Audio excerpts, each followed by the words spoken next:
바다 쪽이라고요? 그러면은 저희 개쩌는 히유키 바이크를 봐주시겠어요? 예, 실은 치사 바이크입니다. 틈새 자랑 좀 하겠습니다. 야, 이거 되게 마음에 든다니까. 아니 이게 또 딱 아시노하라 테마다 보니까 이게 더 잘 어울리는 것도 있어요. 오.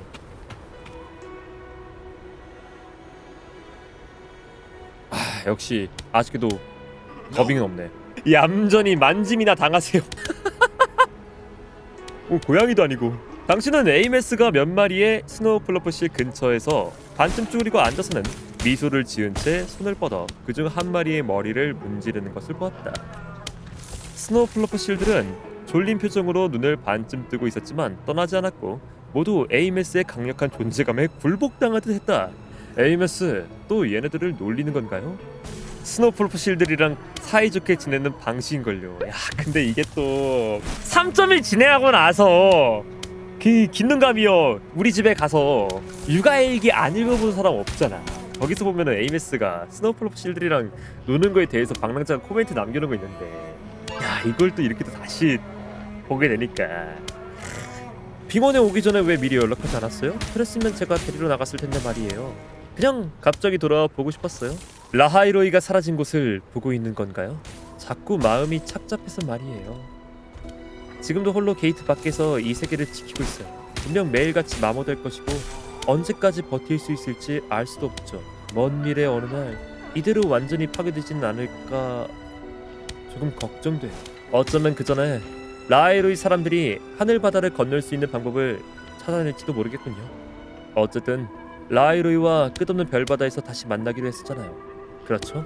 그렇게 말해주니까 믿음이 좀 생기는 것 같네요. 역시 솔라리스의 구세주. 말하는 거 봐. 언젠가는 다시 만날 수 있을 거라 생각해요. 에이메스가 고개를 갸웃거리며 잠시 생각에 잠겼다가 미소를 지으며 당신을 바라보았다. 오, 이렇게 나오구나. 네, 출발하죠. 오호호. 야, 잠깐만. 와. 지난번에는 여기 왔을 때 되게 착잡하고 그런 마음이었잖아. 이게 느낌이 진짜 이렇게 다르네. 이렇게 아무 생각 없이 소파에 앉아서 창밖에 눈 떨어지는 소리를 들으니 참 기분 좋지 않아요? 보세요, 저 지금도 가끔 여기로 돌아와 방을 정리하거든요. 그래서 이곳에선 항상 생활의 온기가 느껴지잖아요. 구세주의 일은 물론 일상생활 또한 제가 잘 돌보고 있다고요. 어때요? 대단하죠? 정말 서브컬처 게임하면서 이런 경험을 또 할 수가 있을까? 딸랑구가 생겼다는 이 느낌을 내가 간접 체험할 수 있는 기회가 이렇게 또 생길 수가 있을까? 패키지 게임 중에 이번에 나온 신작 게임인 프레그마타가 또 하다 보면은 진짜 딸이 생긴 것 같은 그런 느낌이 든다. 그래서 유저들이 환장하는 게 엄청 크고 화려한 강력한 무기가 아니라 AI 딸내미한테 줄 수 있는 장난감을 오히려 더 환장하면서 찾는다, 그런 말을 하던데, 그러니까 비슷한 경험이었으려나요? 네, 우리 에이메스는 정말 대단하네요. 지금 이 모습이 정말 좋아요. 당신이 힘들 때면 언제든 돌아와서 잠시 쉴 수 있잖아요. 지금 졸려하는 모습 좀 보세요. 잠깐 눈 좀 붙이시는 게 어때요? 일이 걱정되는 거라면 이따가 제가 꼭 깨워드릴게요. 야, 잠깐만. 야, 잠깐만. 야야야, 그때랑 다르지? 옛날 생각나네요. 이렇게 자기 전 인사를 하던데요. 그 순간하고 다르지. 이제는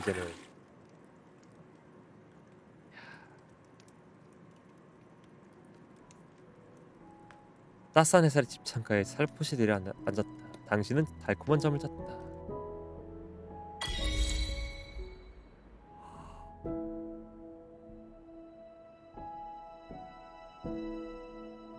집으로 돌아오신 걸 환영해요. 안 그래도 돌아와서 좀 쉬려던 참이었는데 이렇게 당신을 만나게 됐네요. 역시 서로 통하는 게 있나 봐요. 바깥 환경이 아무리 좋다 해도 잠자리만큼은 역시 집이 가장 편하다니까요. 당신이 좀만 더 늦게 들어왔으면 전 이미 잠들었을 거예요. 눈 오는 밤에 모처럼 우리 둘 다 깨어있으니 잠들기 전 이야기 좀 들려주실래요? 예전에 당신이 자주 했던 것처럼요. 최근 여정에서는 또 어떤 새로운 이야기들이 있었나요? 꼭 들려주세요. 너무 듣고 싶단 말이에요. 그냥 그냥 찡한 게 뭐냐면 예전에 이 순간에 왔을 때 그런 말을 했거든요. 에이메스가 방랑자한테 막 투정하듯이 말하는 거 있잖아. 그럼 저 이제부터 원망할 거예요?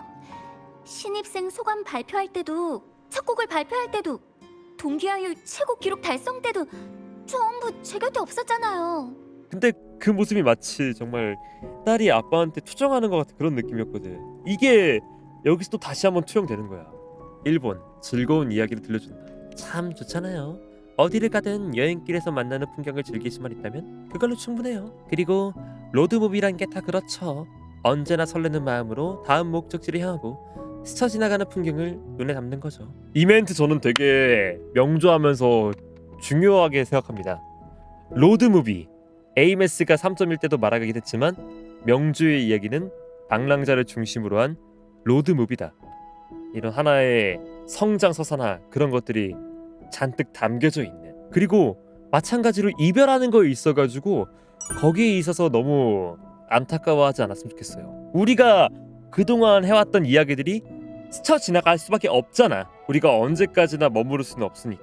1버전부터 해가지고 이번에 에이메스까지 우리가 다음 버전, 또 다른 버전을 맞이하게 되면은 기존의 등장인물들이 확실히 등장 빈도수가 줄어들긴 하겠지만 이거에 대해서 아쉬울지언정 여기에 우리가 계속 머무를 수는 없는 거니까.